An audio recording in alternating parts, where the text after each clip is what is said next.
Hi, you're listening to the Apologist Bookshelf, and I'm Gary Zacharias. Thanks for joining me today. I want to take a second look at a book by Dan Story. It's called Should Christians Be Environmentalists? And I'm really happy to give a thumbs up to this book because Dan's a good friend of mine, and he writes some excellent material, different books and all that he's put out. And I've already touched on one of his chapters in which he discussed the Christian view of environmentalism and the fact that Christianity has been charged for all of us to be stewards of the environment. And he also explored how non-Christian religions are not more environmentally good. They're not doing as good a job as Christianity has actually done.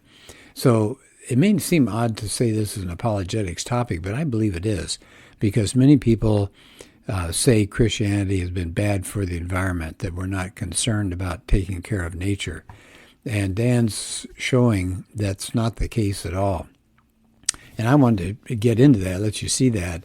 In chapter 5, his title for this chapter is Creation, and subtitled God's Love for, Providence Over, and Provision for Nature. And he has a quote from the book of Nehemiah to start the chapter. And I think that's interesting because how many of us read Nehemiah? Kind of a lost book there, I guess. But here's what Nehemiah 9:6 says. You alone are the Lord. You made the heavens, even the highest heavens, and all their starry host, the earth and all that is on it, the seas and all that is in them. You give life to everything, and the multitudes of heaven worship you. And so Dan starts off saying that this is a fundamental belief for both Christians and Jews, and something you see all through the Bible, that God is the author of life. He's the creator of everything that exists. He said there's no other creation story in any religion that has such a great account of the origins as the Bible. And he's indicating that the doctrine of creation is a foundation of biblical environmental ethics and stewardship. And so he quotes from Professors Denise and John Carmody, and they say that ecology has come rather late to most Christian consciousness, but an ecologically sensitive Christian outlook could be as near as a rereading of the Christian doctrine of creation.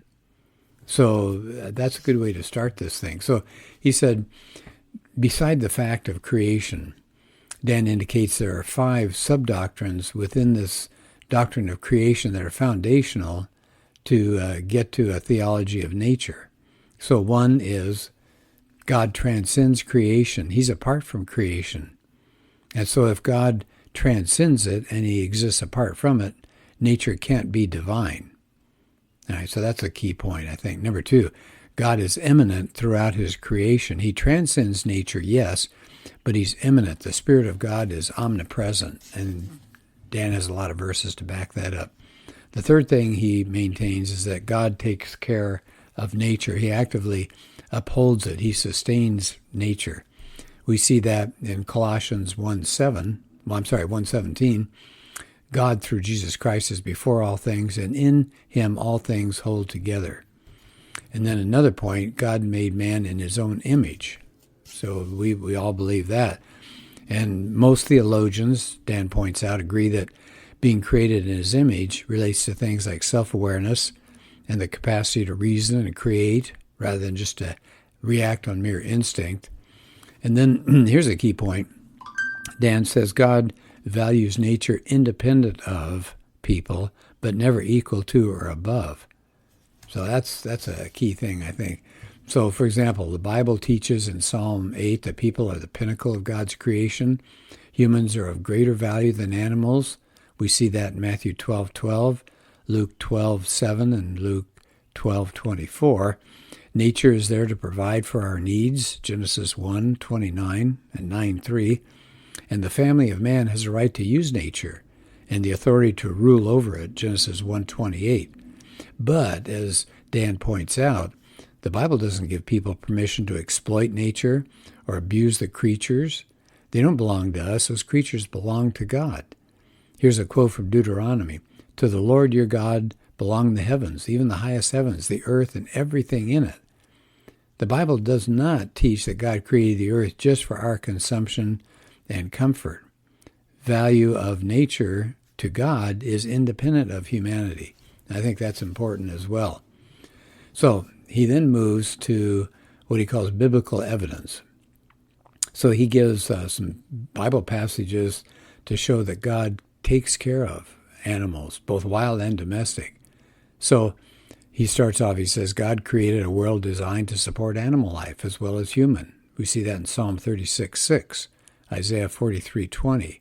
Jesus is the one who said God feeds the ravens and other birds, Matthew 6:26, Luke 12:24. Even going to a book like the prophet Hosea, he speaks of another covenant that would occur in the distant future that would also include animals. I think that's interesting to see because I didn't think about that. Here it is. Here's Hosea 2:18. In that day, right, that future day, I will make a covenant for them with the beasts of the field and the birds of the air and the creatures that move along the ground. Bow and sword and battle I will abolish from the land so that all may lay down in safety. That's good. So he says, even if you look through the whole Old Testament, animals have more than incidental roles in the affairs of people. Part of King Solomon's wisdom in 1 Kings, it says that he described plant life, from the cedar of Lebanon to the hyssop that grows out of walls. He also taught about animals and birds, reptile and fish. So God is equally concerned that people treat domesticated animals well. In Proverbs 12:10, Dan has this verse, a righteous man cares for the needs of his animal. And how about in the book of Jonah? What does God say to Jonah? Should I not have compassion on Nineveh, the great city in which there are more than 120,000 persons who do not know the difference between their right and left hand, as well as many animals? And then Dan focuses on a wonderful chapter in the Bible. It's Psalm 104. And then he said, no place else in the Bible do we see so clearly God's love and joy for nature, more beautifully and passionately and poetically than this psalm. So let me read that, and I know it's going to be a little bit, it's not the entire chapter, not the entire psalm, but just to give you a feel for this, because we don't often spend time on this. We're looking for things about us, about the human race, but here we go. So this is a compliment to God. It says, you make the springs pour water into ravines, so streams gush down from the mountains. They provide water for all the animals, and the wild donkeys quench their thirst. The birds nest among the streams and sing among the branches of the trees. The trees of the Lord are well cared for. There the birds make their nests, and the storks make their homes in the firs. High in the mountain are pastures for the wild goats, and the rocks form a refuge for rock badgers. You send the darkness, and it becomes night, when all the forest animals prowl about. Then the young lions roar for their food, but they are dependent on God. At dawn they slink away into their dens to rest. O Lord, what a variety of things you have made. In wisdom you have made them all. The earth is full of your creatures. Here's the ocean, vast and wide, teeming with life of every kind, both great and small. Every one of these depends on you to give them their food as they need it. When you supply it, they gather it. You open your hand to feed them, and they're satisfied. But if you turn away from them, they panic. When you take away their breath, they die and turn again to dust. When you send your spirit, new life is born to replenish all the living of the earth. So he said, does this sound like a God who just put nature together for us to take care of and for us to be indifferent toward animals? He said, hardly. He said, we get a very different picture in the Bible of God and nature. The earth belongs to God, not the people. He created it. God cares for nature apart from, but not above, his love and care for people. And he quotes another psalm. That was, by the way, Psalm 104. So here's a different Psalm 36. Your love, O Lord, reaches to the heavens, your faithfulness to the skies. Your righteousness is like the mighty mountains, your justice like the great deep. O Lord, you preserve both man and beast. He says this fact alone is enough reason that we should be a caretaker over the natural world. We have a stewardship that we're supposed to be involved with. He mentions a theologian, Durnus, who said, here lies a great justification for the preservation of wilderness areas that exist for no other purpose than to exhibit the greatness of God by preserving his creative work. And then Dan notes that this beauty, this goodness, this perfection of God and nature was messed up really badly because of human nature and sin. And he tells that story in this next chapter. It's called The Fall. The human race opens the door to environmental exploitation and abuse. Oh, this is really hard to read. Remember, we're supposed to be the stewards for God over creation. We have a moral obligation to manage nature according to this God-ordained directive.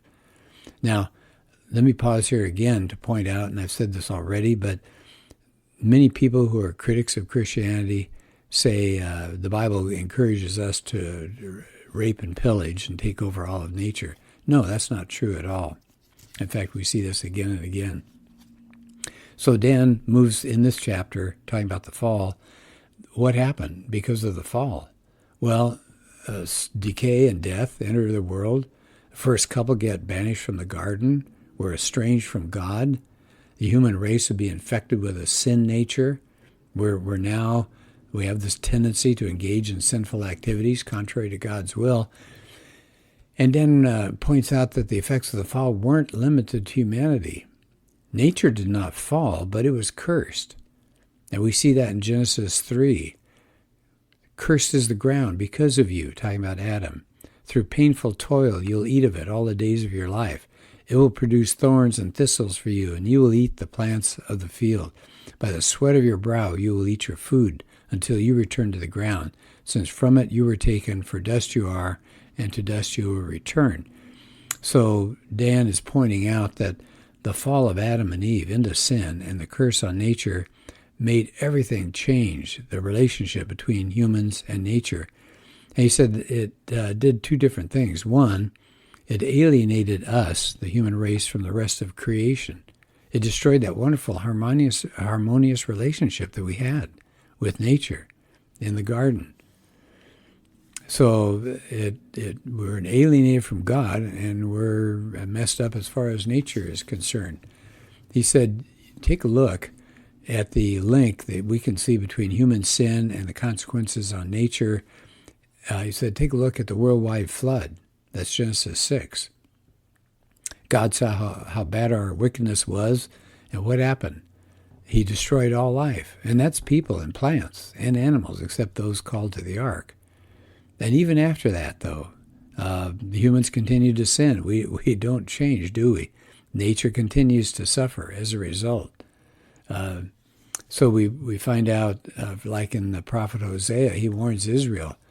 He said, there's no love in the land. He said, you're breaking all the bonds that we had at one time. It said, because of this, the land mourns, and all who live in it waste away. The beasts of the field, the birds of the air, and the fish of the sea are dying. So again and again in the Old Testament, God warns the Israelites, you're not only hurting yourselves, you're not only hurting our relationship, but you're affecting the quality of the land. The land suffers in that time period when the Jews broke God's covenant. So, for example, in Psalm 107, here's what the psalmist says. He turned rivers into a desert, flowing springs into thirsty ground, and fruitful land into a salt waste because of the wickedness of those who lived there. Jeremiah 2, God says, I brought you into a fertile land to eat its fruit and rich produce, but you came and defiled my land and made my inheritance detestable. Oh, that's so sad, isn't it? So there's this terrible curse that God has placed on creation because of Adam's rebellion.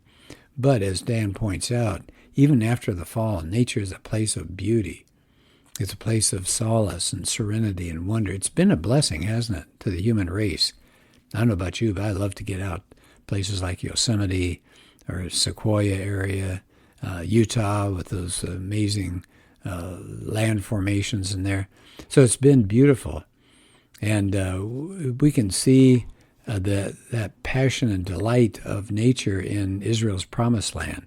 So you look in Exodus 3:8, it talks about it'll be a good and spacious land flowing with milk and honey. Moses describes it in Deuteronomy 8 as a good land, a land with streams and pools of water, with springs flowing in the valleys and hills, a land with wheat and barley, vines and fig trees, pomegranates, olive oil and honey, a land where bread will not be scarce, and you will lack nothing, a land where the rocks are iron and you can dig copper out of the hills. In Deuteronomy 11, Moses talks about the promised land, land of mountains and valleys that drink rain from heavens. So they describe a land that's just abundant in natural resources, natural beauty, and that God valued it. And so the land, nature, it still sustains us. He said we have a right to use it. But like the Israelites, we're supposed to manage and care for it until the time when nature returns to another paradise, right? Like before the fall.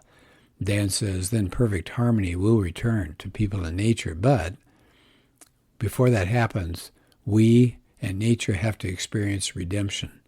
And he said, there we go, we can add to the theology here. So let's cover the good news. So God's got a plan to restore everything. Thank goodness, huh? Instead of leaving us in the middle of a mess. So Dan talks about this chapter as God's plan for the restoration of nature, both in the here and now and in the future. So good thing, right? So he's told us to be stewards over the land, and because nature is cursed right now, the redemption of nature is going to depend on our redemption. That's in Romans 8. So the entire physical world, not just us, but the whole physical world is anxiously waiting to be redeemed. Yeah, I think that's good. He points out in the book of Romans, Paul speaks of a renewed or recreated earth. He says, even as we Christians, he said, we have the Holy Spirit within us. He said, we groan to be released from pain and suffering. We wait anxiously for that day when God will give us our full rights as his children. And he's been talking in that same chapter 8 that all creation anticipates the day when it'll join God's children in glorious freedom from death and decay. Creation's been groaning, he says. So it's in a tough time now, but here's the good news. Redemption is coming. Said Jesus actually taught that redemption was happening now in his time period. He said Christians enter into the kingdom of heaven, in a sense, the minute we become saved, and even though it's not fully established yet, our redemption begins now in this world. And I think that's crucial. Dan points out it's crucial that we recognize this when we work to develop a biblical theology of nature and to have environmental ethics. So nature's healing will take place in the future new earth, yes, and that will be God's work, not ours, yes.